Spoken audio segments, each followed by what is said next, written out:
Tak hanya takjil yang membuncah keberadaannya di kala Ramadan, sajian yang satu ini juga marak kita dapati dan juga menjadi salah satu menu berbuka favorit, lemang. Populer di daerah Sumatera Barat, sajian berbahan dasar beras ketan ini identik dengan rasa yang gurih serta tekstur yang pulen. Aroma bakaran bambu serta gurihnya santan membuat lemang sangat cocok disajikan dengan makanan pendamping seperti tapai ketan hitam sampai kuah gulai yang kental. Tetapi, apa sebenarnya rahasia dari sebuah lemang yang lezat? Dan apa kisah lemang yang disebut-sebut sebagai temuan salah satu penyebar Islam di Sumatera Barat? Lembut banget, terus kenyal juga. Enak sih, terus kayak agak gurih. Meski tersebar di berbagai daerah, dari Kalimantan sampai Jawa, lemang sendiri lebih tersohor sebagai sajian khas Sumatera Barat. Bahkan bagi masyarakat Minangkabau, lemang atau lamang disebut-sebut sebagai nasi kedua selain lontong atau ketupat. Lemang sendiri adalah sebutan yang diambil dari teknik memasaknya, yaitu malamang atau memasak dengan cara dibakar. Meski terbilang sederhana secara kasat mata, ada beberapa trik khusus dalam mengolah lemang. Setidaknya ada 3 elemen utama yang bisa menjadi kunci keberhasilan membuat lemang. Pertama, dari cara meracik bahannya. Kedua, pemilihan jenis bambunya. Ketiga, cara pembakarannya. Menurut Anto yang sudah puluhan tahun menjalani usaha pembuatan lemang, dia hanya menggunakan jenis beras ketan Solo tanpa ada campuran beras lainnya. Menurut Anto, beras ketan Solo mempunyai tekstur yang baik dan paling pulen dibanding jenis ketan lain, sehingga cocok untuk dibuat lemang. Iya, pengaruh juga dari pemilihan beras ketannya. Soalnya beras ketannya kalau misalkan pakai yang biasa, ntar itu pas masaknya itu agak mekar. Dalam sekali produksi, dapur lemang yang berlokasi di kawasan Pasar Senen, Jakarta ini bisa menghabiskan beras ketan sebanyak 2 kuintal atau lebih untuk menghasilkan sekitar 500 batang lemang. Sebelum dimasak, beras ketan Solo ini cukup dicuci bersih lalu ditiriskan sebentar. Untuk santan sendiri dihasilkan dari kelapa yang sudah tua agar rasanya semakin gurih. Takaran kekentalannya harus benar-benar pas. Pasalnya, jika kurang atau lebih, sudah bisa dipastikan lemang akan gagal matang. Kalau buat santan sendiri, kalau pernah pakai yang kental banget, hasilnya di lemang itu agak buyar. Jadi si ketan itu nggak begitu lengket, kencang gitu. Kalau kita terlalu encer juga rasanya kurang. Yang enak, yang sedang-sedang aja. Santan yang sudah dibuatkan dibagi menjadi 2 bagian yang dipakai dalam proses awal ketika dicampur dengan beras ketan dan proses akhir untuk menyempurnakan kematangannya. Kalau teknik pemakaian masukin santannya itu kalau di awal biar masuk ke tabung bambunya itu lebih kencang di bawahnya gitu. Kalau nyiram santan itu tergantung, kalau kita ngelihat si lemangnya kurang bagus ya kita siram lagi. Hanya dari beras dan santannya saja, rahasia kelezatan lemang juga didapat dari alat cetaknya, yaitu bulu bambu. Jenis bambu yang dipakai juga tak bisa sembarangan. Anto hanya memilih jenis bambu apus sebagai alat pencetak lemangnya. Bambu apus dianggap memiliki ketebalan yang pas, serta rongga yang cukup lebar, sehingga memudahkan proses pembakaran lemang. Bambu apus juga dikenal tidak menimbulkan rasa pahit, bahkan bisa mengeluarkan aroma sedap yang khas. Kalau pakai bambu yang lain suka pecah. Dia kalau kena tahan bakar kuat, dia nggak gampang pecah, alot gitu. Ciri khas aroma bambu lah sama daun-daunnya itu. Iya. Sebagai penguat aroma, digunakan juga daun pisang sebagai pembungkus lemangnya. Daun pisangnya hanya dipilih jenis daun pisang klutuk karena daun pisang ini sudah cukup tersohor di dunia perkulineran.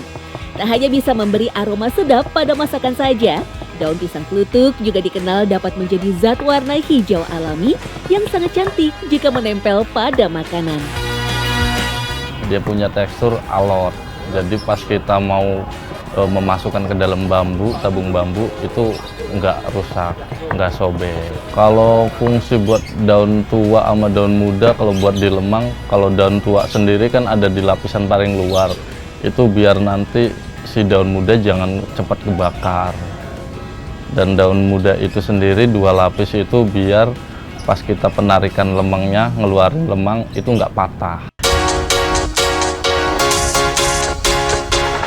Setelah semua bahan dan alat sudah siap, selanjutnya proses membuat lemang bisa dimulai. Pertama siapkan lembaran daun pisang, lalu gulung dan masukkan ke dalam bulu bambu sampai ke bagian dasar dan sisakan sedikit di bagian atasnya. Setelah itu masukkan beras ketan yang masih basah sedikit demi sedikit ke dalam bulu sambil ditekan-tekan supaya padat dan merata. Selanjutnya tambahkan santan ke dalam isian ketan sampai penuh. Lalu proses pembakaran lemang pun sudah bisa dilakukan. Membakar lemang juga disarankan memakai kayu bakar dan bukan arang, karena dapat menghasilkan api yang lebih lama dan merata. Untuk jenis kayunya biasanya dipilih kayu mahoni atau kayu nangka yang bisa mengeluarkan aroma yang wangi pada asapnya. Setelah lemang terlihat hampir matang, sesekali isian lemang sambil diisi kembali dengan santan dan juga sedikit minyak kelapa. Tujuannya agar lemang bisa matang dengan sempurna serta tidak lengket pada bulu bambunya. Terakhir, jika ketan di bagian atas sudah terlihat hampir matang, maka ujung daun pembungkus lemang harus diikat dengan tali dari pelepah kering pohon pisang. Meski lemang kini sudah begitu populer, ada kisah panjang di balik lahirnya makanan tradisional ini.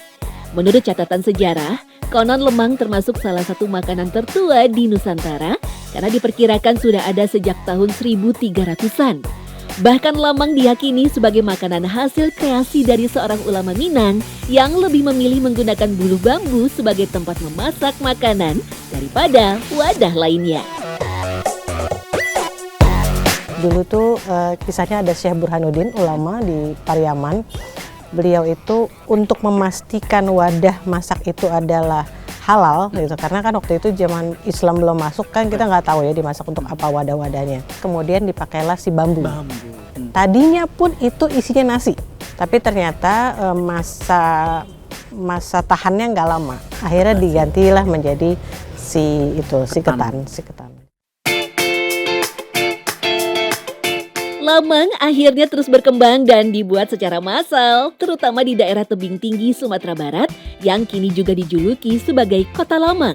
Tak hanya sebagai sajian sehari-hari saja, latar belakang terciptanya lemang dari seorang tokoh ulama besar yang dihormati membuat masyarakat Minang menjadikan lemang sebagai salah satu kudapan sakral dan penting.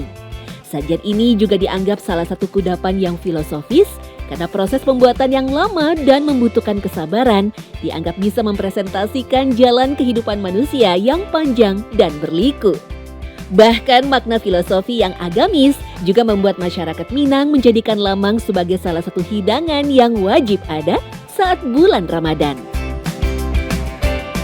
Anak-anak ya atau generasi muda membawa sajian ke orang-orang tua mereka, salah satunya juga lemang gitu. Jadi bayangkan sebelum Ramadan saja sudah begitu euforianya, dan bayangkan ketika Ramadan pasti lebih dari sekedar itu.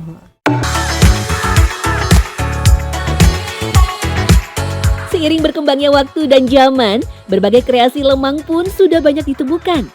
Mulai dari macam isiannya sampai alat cetakan yang modern. Meski begitu, dari sudut pandang kuliner atau budaya, sajian bisa disebut lemang jika berbahan dasar beras ketan, santan kelapa, dan dimasak dengan cara dibakar saja. Selain itu, mungkin perlu nama baru untuk sajian tersebut. Kalau ngomong khas pasti beda, kalau ngomong aromatik pasti juga beda. Ini kan benar-benar dibakar ya, dibakar api besar, terus si bambu yang gosong itu kan juga memberikan perbedaan dibanding dengan yang si cetakan stainless. Walaupun di dalamnya sama-sama misalnya pakai si daun pisang.